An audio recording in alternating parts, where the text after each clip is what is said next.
In the sci-fi show, how much did you guys have no background in sci-fi? I didn't have a lot, actually. I kind of came into this whole world new.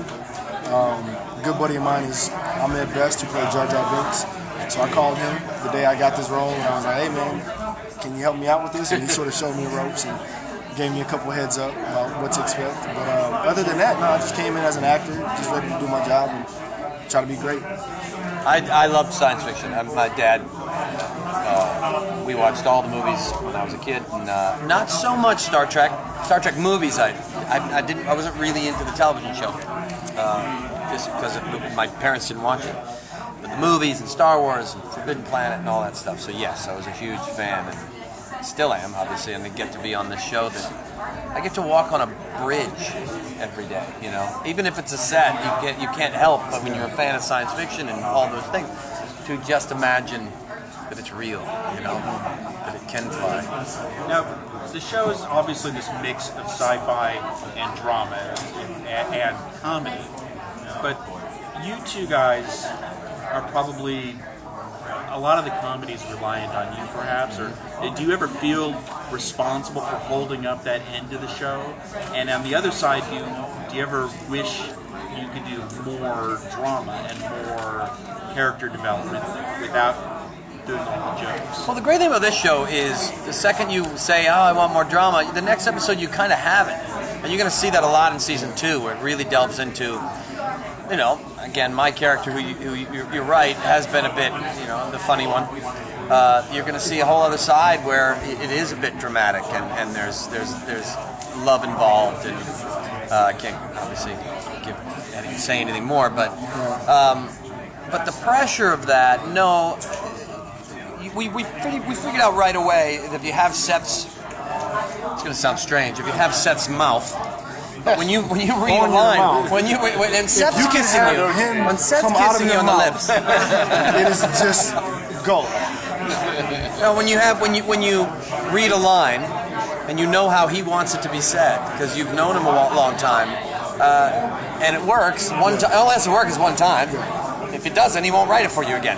And so, he writes the way, like, from the ellipses to the periods. He stutters the whole thing with the length. That's pretty cool. So I feel really confident about it. Doesn't allow for a lot of improvisation on set? It does as well, because what also Seth wants, and he loves being surprised, is something he didn't think of.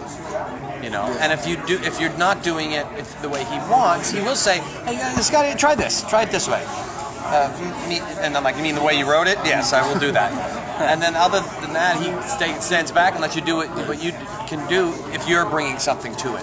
You know, so there's improvisation a lot. In the first season, you guys have mostly played supporting characters, and I'm sure that'll continue to a degree. But will you have episodes in the second season where you're really kind of the star of the show?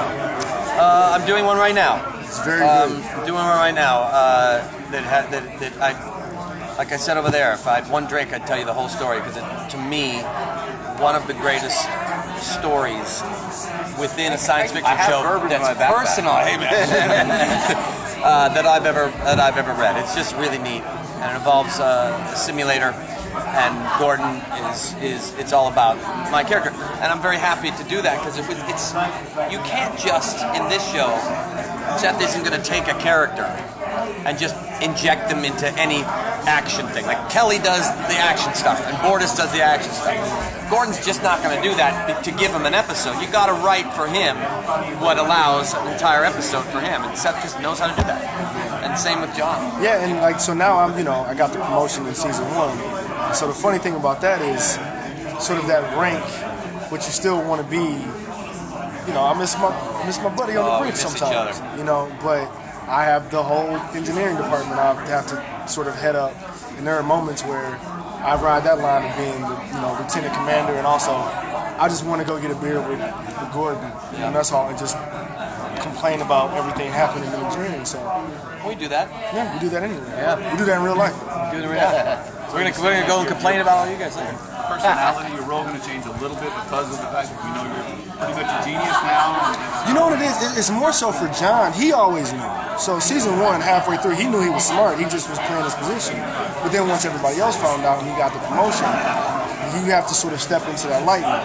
but he's still the same sort of fun-loving sort of jokester guy. It's just he's got another stripe on his badge now, and he's got, you know, responsibilities.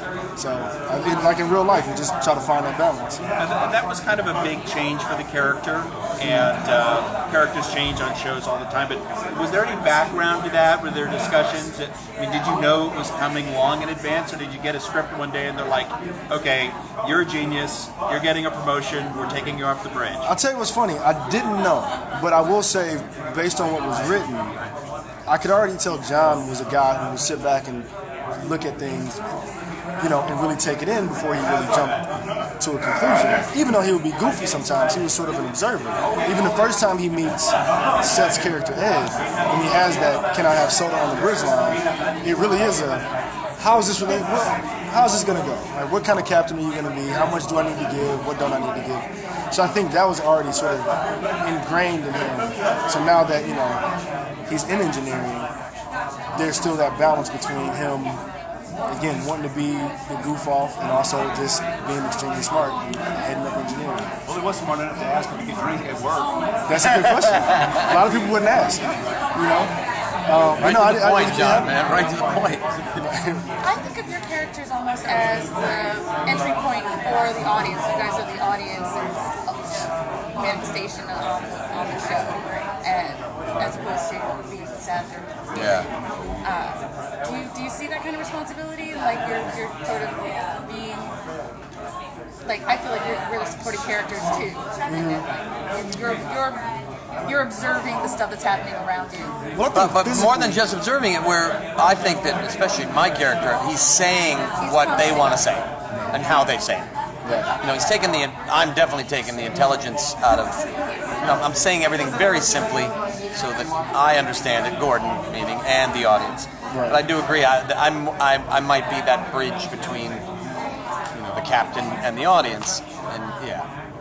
But I see it as a great. I think it's easy. I don't have to say all the big words, you know. Oh, now I do. Yeah, now he does. Now I got all kind of stuff to Yeah. program and. Cheech and Chong or the Orville, but now you're smart, so. I know, right? All alone now. Rosencrantz and Goodman started that Ah, But they still find ways to bring us together. yeah. yourself for a science fiction TV series? I mean, have you read science fiction or watch some like specific? I think for me, as an actor, I think that first thing you have to do, no matter what you do, whether it's comedy, drama, science fiction, horror, I think it's got to be real. Otherwise, none of it matters. So I think you just approach it from a real standpoint of this is who I am as a character. This is the situation I'm in. I'm on a ship. We're being hit by things. I could potentially die. That's a real moment, you know. So I try to approach it as an actor versus a genre. Yeah.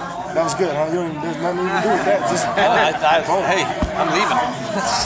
what he said. yeah.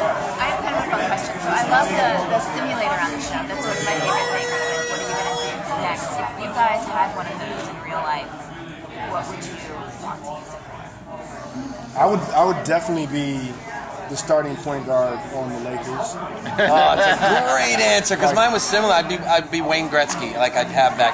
Yeah. I'd be a hockey superstar. Yeah, it'd be that. You thought we were going to say like sex, didn't you? Something about sex. You still have fantasy fulfillment. You could have learned it for educational. Yes. You know what? I take it back. You know what I'd do? I'd be a teacher at a really struggling, low-end public school, and I'd come in and I would inspire the youth, and I'd have the mayor and all the politicians give me millions, and I would uplift the community through this one small school that was I would under feed a bridge. the hungry, and Chocolate milk in the fountains. Oh, nice. No, I do everything. I do everything that you're thinking of right now. except that thing. Except that one thing. Get it out of your head. That's right now, illegal. I see what you're thinking. You're gonna be able to do it. That's illegal. Thanks, guys.